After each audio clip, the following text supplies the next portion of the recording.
गुलाम हसन मीर साहब को सवाल जवाब करते हैं।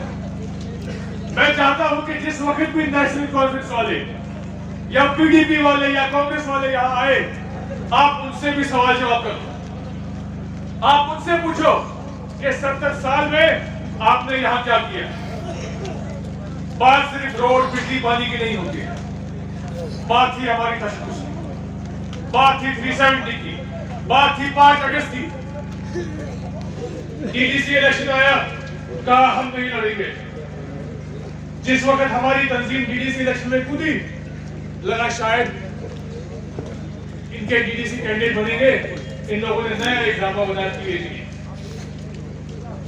अगर ऐसा कोई रास्ता है तो हमें भी बताइए, हमें भी दिखाइए। ऐसा क्यों है कि पीएचडी बनने के बाद लोग नेशनल कॉन्फ्रेंस भी छोड़ रहे हैं, लोग पीडीपी भी छोड़ रहे हैं। कहीं मुश्किल हालात में ढाल बनकर, कहीं तपती धूप में छतरी बनकर, कहीं बारिश में छतरी बनकर एक सहारा इन्होंने दिया। और इनके सहारे किशामा, ज़नफर, जोगिया और बादमुला, इनके सहारे मैंने एक सियासी सफर तय किया। और इनकी कोशिशों और काविशों का नतीजा था कि मैं एमएलए बारामूला बना। लेकिन जब ये डिलिमिटेशन हुआ, मुझे इनके हवाले से एक परेशानी थी, एक अंदेशा था कि उड़ी एक बहुत ही बड़ी कॉन्स्टिट्यूंसी है और इतनी बड़ी कॉन्स्टिट्यूंसी में बारामूला का ये 8 या 10 हजार वोट जब जाएगा, इनका हिस्सा क्या होगा। लेकिन आज जब मैं यहाँ आया और मैंने देखा बरसती बारिश में एक जिंदा कौम, एक जिंदा इनकलाब जो मैंने देखा उड़ी की सड़कों पर और अब देख रहा हूं मेरे सामने, मैं महसूस करता हूं और यकीन दिलाता हूं इन लोगों को, बारामूला कॉन्स्टिट्यूंसी के लोगों को जो अब उड़ी कॉन्स्टिट्यूंसी का हिस्सा है, कि उड़ी कॉन्स्टिट्यूंसी में इंशाअल्लाह इनका मुस्तकबिल भी महफूज है। यावत रावती साहब ने किया कि पिछले 70 साल से उनका एक एजेंडा था कि वो जम्मू कश्मीर में अंदरूनी खुदमुख्तारी लाएंगे।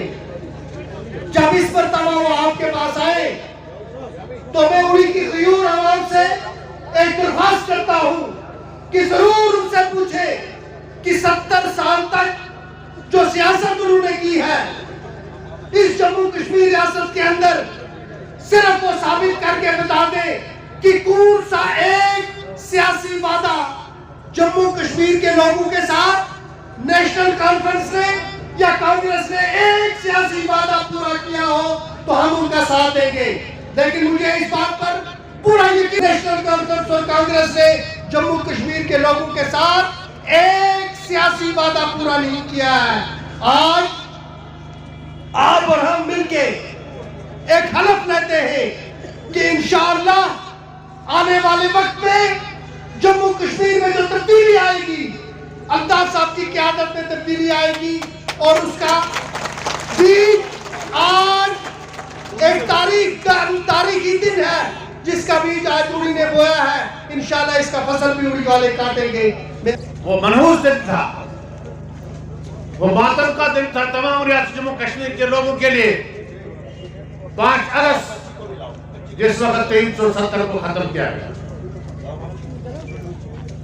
जिस वक्त 35A को हटाया गया, जिस वक्त यहाँ के नौजवानों को जेलों में डाल दिया गया। वो कहते हैं ना, किसी की आप पिटाई करें, खूब पिटाई करेंगे और फिर उसको होने भी देंगे। वही हाल हमारी रियासत जम्मू कश्मीर के लोगों का हुआ। उस वक्त जब हम बैठे, सारे जो पॉलिटिकल पार्टीज आज कह रहे हैं क्या ये पीजेडी है, बीजेडी है, क्या बोला है, आज जो कह रहे हैं, आज उनको कश्मीर के लोगों के दुख याद आए, लोगों के जख्म याद आए और कहते हैं मरहम करना चाहते हैं। कौन सा बात? देखिए, सफाई से अर्ज करना चाहता हूं, खुदा को हाजिर नाजिर रख, दफा 370 वापस नहीं आ सकता है, लेकिन जब अदालत फैसला करे कि हमारे कश्मीर के लोगों के साथ इंसाफ। हमने फैसला किया एक वो नौजवान जो रियासत से बाहर के जेलों में उस वक्त सड़ रहे थे, एक उनको जेलों से बाहर लाना है और फिर इस रियासत में हम अपने नौजवानों को, अपने लोगों को वो रास्ता बताएं। हम अपने नौजवानों, हम ये चाहते हैं कि यहाँ के नौजवानों के रोजगार, उनके लिए रोजगार के वसाइल पर नौजवान, कितने लोग हमारी उड़ी के शहीद, कितने घर बर्बाद, कब तक ये चलेगा?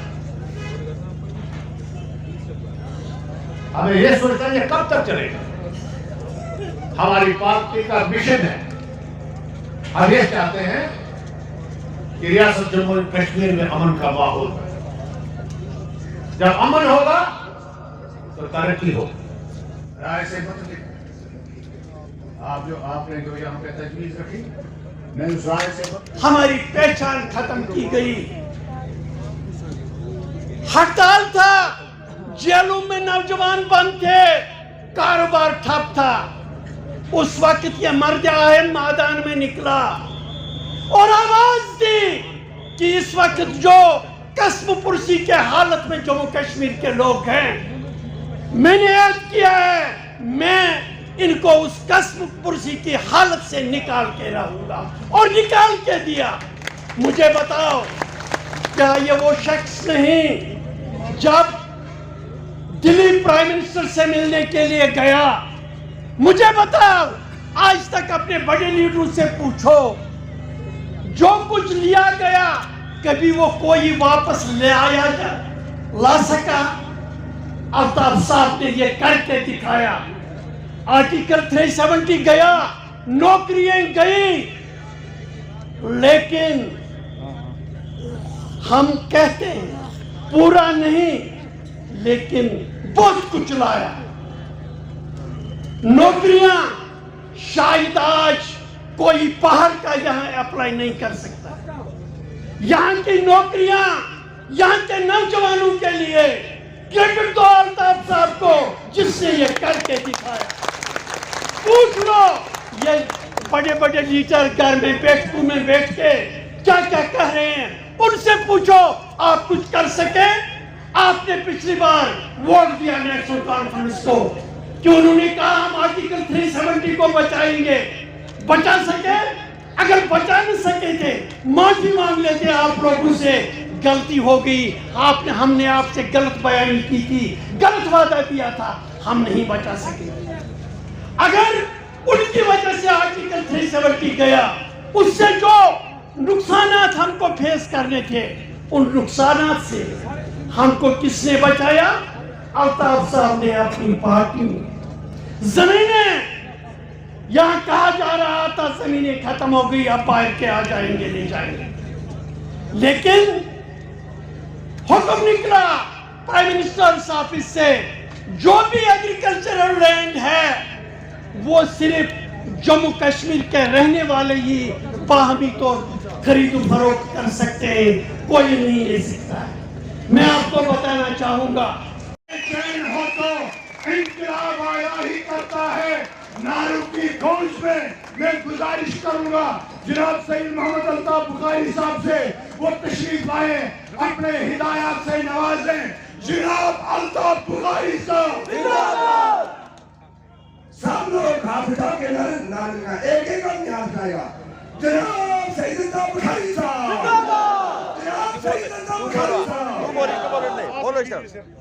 जनाब अल्ताफ बुखारी साहब, जम्मू कश्मीर अपनी पार्टी, जनाब अल्ताफ बुखारी साहब। जिन लोगों की राय की हमने बात की, उन लोगों ने अपनी जमातों से बात करने वालों को ही निकाल दिया। मैं आज उन लोगों से, उन लीडरों से सवाल करता हूं, उनका क्या मतलब था? जो बुजुर्ग, नौजवान, बच्चे हमारे कश्मीर से बाहर जेलों में लिए गए थे, क्या उनकी रहा कराना गुनाह था? और अगर वो गुनाह कहते हैं होता तो हम और मेरे साथी रोज रोज ऐसा गुनाह करेंगे। क्यों? बेगुनाहों को राह करना सबसे बड़ा सवाब है।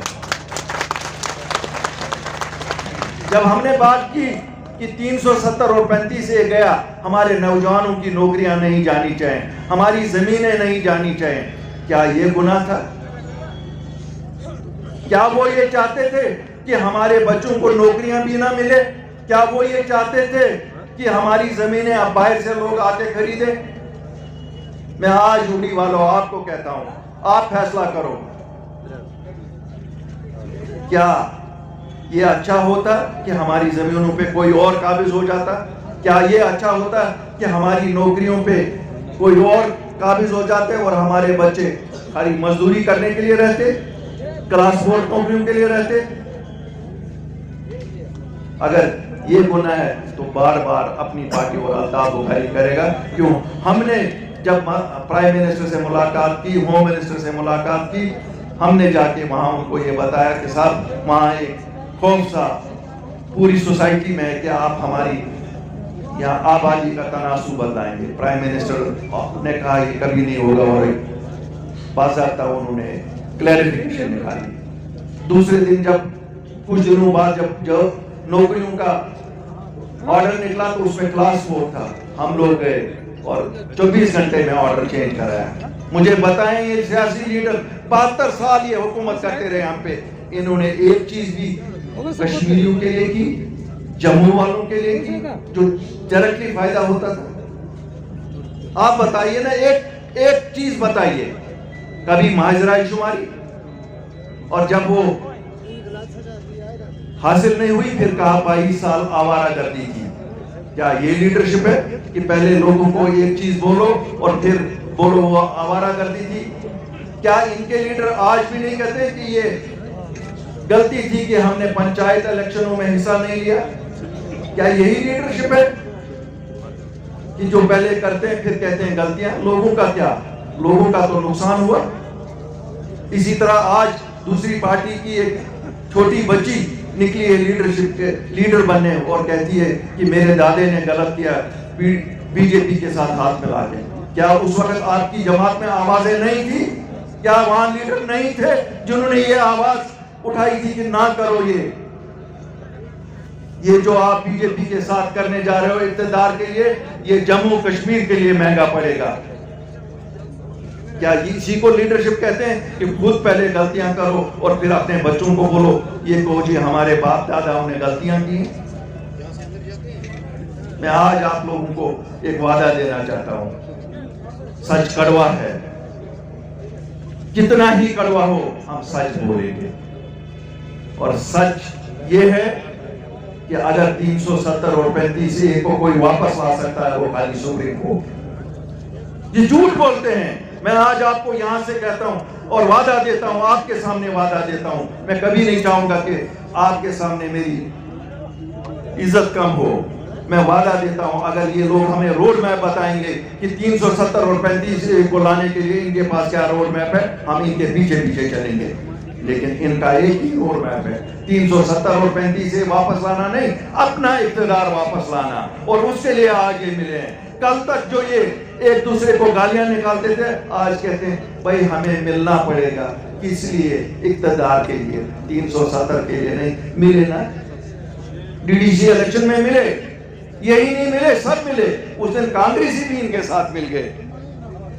आगे भी ये लगता है ये सब मिलेंगे। क्यों? इनकी इक़्तिदार इनका खो गया है। मुझे बताए ना, अगर इनका मिलना 370 और 35 को लाने के लिए तो लोगों को बताए ना रास्ता क्या है लाने का।